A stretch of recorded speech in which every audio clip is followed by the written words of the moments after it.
తెలంగాణలో plug and play విధానంలో international education సిటీని ఏర్పాటు చేసేందుకు ఆస్ట్రేలియాకు చెందిన ప్రముఖ విద్యా సంస్థ విక్టోరియా ఇన్స్టిట్యూట్ ఆఫ్ టెక్నాలజీ ఆసక్తిగా ఉంది.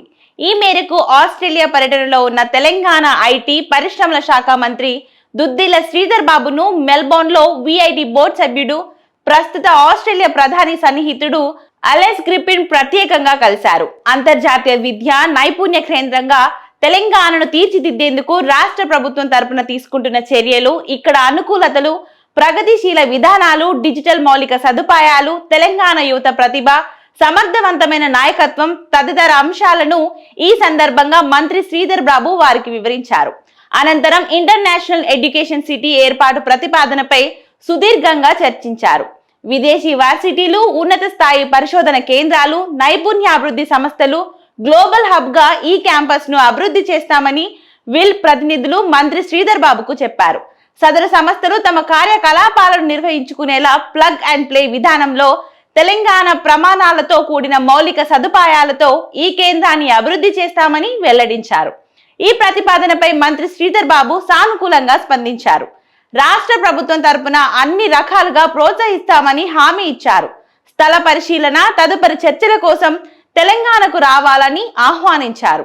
అదేవిధంగా దేశంలోనే పారిశ్రామిక అభివృద్ధిలో ఇతర రాష్ట్రాలకు రోల్ మోడల్ గా నిలుస్తున్న తెలంగాణలో మరిన్ని పెట్టుబడులు పెట్టాలని ఆస్ట్రేలియా ప్రధాన కేంద్రంగా కార్యకలాపాలను నిర్వహిస్తున్న దిగ్గజ సంస్థ బరికా ప్రతినిధులు మంత్రి శ్రీధర్ బాబును కోరారు.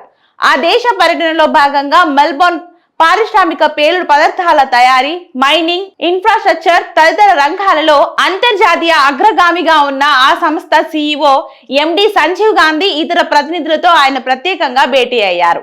తెలంగాణలో ఇన్నోవేషన్ టెక్నాలజీ హబ్ ను ఏర్పాటు చేసేందుకు అంతర్జాతీయ దిగ్గజ సంస్థలు తెలంగాణ వైపు చూస్తున్నాయని మంత్రి చెప్పారు. జీసీసీలు పరిశ్రమల ఏర్పాటుకు రాష్ట్రం అత్యంత అనుకూలం, పారిశ్రామిక అభివృద్ధికి ప్రోత్సహించే ప్రగతిశీల విధానాలు, ప్రపంచ స్థాయి మౌలిక సదుపాయాలు, ఎకోసిస్టమ్, స్థిరమైన ప్రభుత్వం, సమర్థవంతమైన నాయకత్వం తెలంగాణలో అందుబాటులో ఉందని ఈ సందర్భంగా మంత్రి శ్రీధర్ బాబు కంపెనీ ప్రతినిధులకు వివరించారు.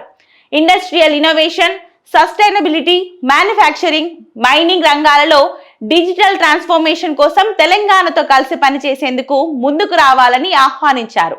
అదేవిధంగా లైఫ్ సైన్సెస్ రంగంలో ఇన్నోవేషన్, ఉన్నత విద్య, పరిశ్రమల అవసరాలకు అనుగుణంగా రెడీ టు వర్క్ ఫోర్స్ తో తయారీ అంశంతో ద్వైపాక్షిక సహకారానికి ఒప్పందం దోహదపడుతుందని మంత్రి పేర్కొన్నారు. భవిష్యత్ జీరం వ్యాలీకి ఇది ఒక బ్లూ ప్రింట్ గా మార్గదర్శకంగా చేస్తుందన్నారు.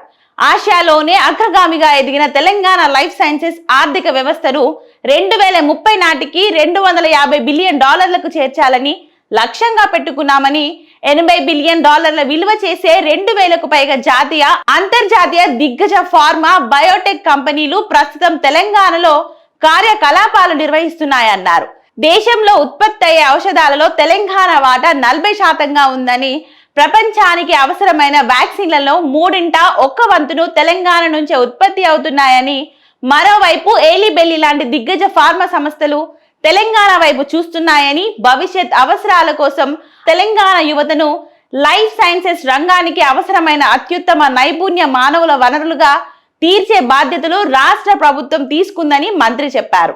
తెలంగాణ లైఫ్ సైన్సెస్ స్కూల్ ను ప్రారంభించేందుకు ఏర్పాట్లు చేస్తున్నామని, ఈ ఒప్పందం ద్వారా లైఫ్ సైన్స్ రంగంలో తెలంగాణ గ్లోబల్ ఇన్నోవేషన్ హబ్ గా మారుతుందని మంత్రి అన్నారు.